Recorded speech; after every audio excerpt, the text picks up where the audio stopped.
What about today's stuff? Today's stuff, it's about adding and subtracting fractions, okay, or rational expressions, adding and subtracting fractions. And in case you forgot, I think I talked about it yesterday already, you can only add or subtract fractions when they have the same denominators. If they don't have the same denominators, then it is our job to make sure that they have the same denominators.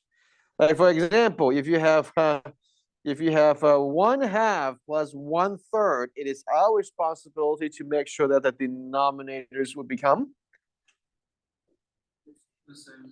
the same, and which will be 6, right?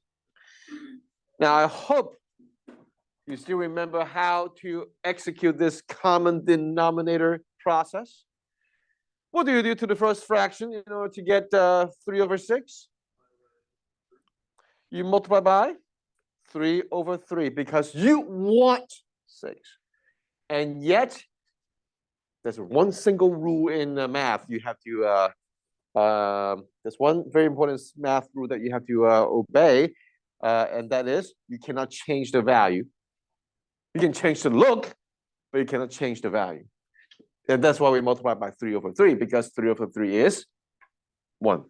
You're not changing the value when you multiply by 1. So that's how you get 3/6. And for the second fraction, we want to have 6 in the denominator, so we multiply by 2/2.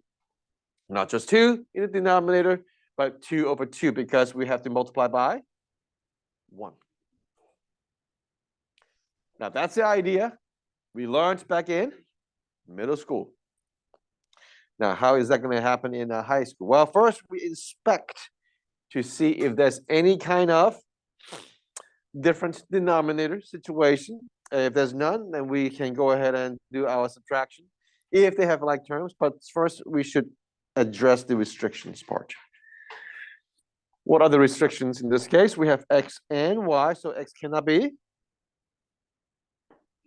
0 in this case, and y cannot be 0 in this case. So so we address the restriction, and now we have the same denominator. That means we can go ahead and subtract.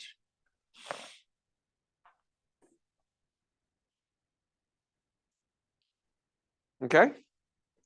What should the denominator be? 24x squared y. Mm-hmm.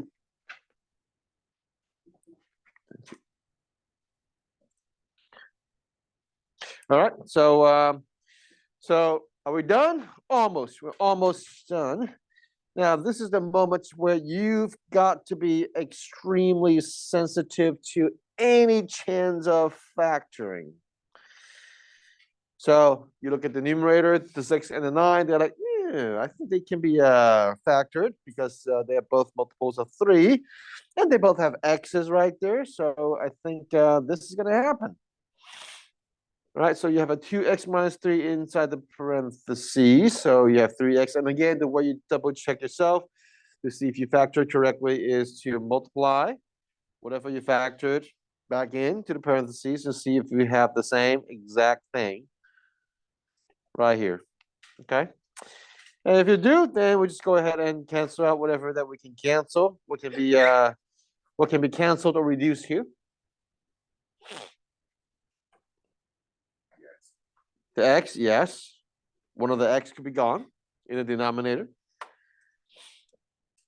And 3 and 24 becomes 1 and 8. And that should do it, right? That should be it. So the numerator is left with 2x minus 3, and the denominator it's 8xy, and that would be our final simplified answer.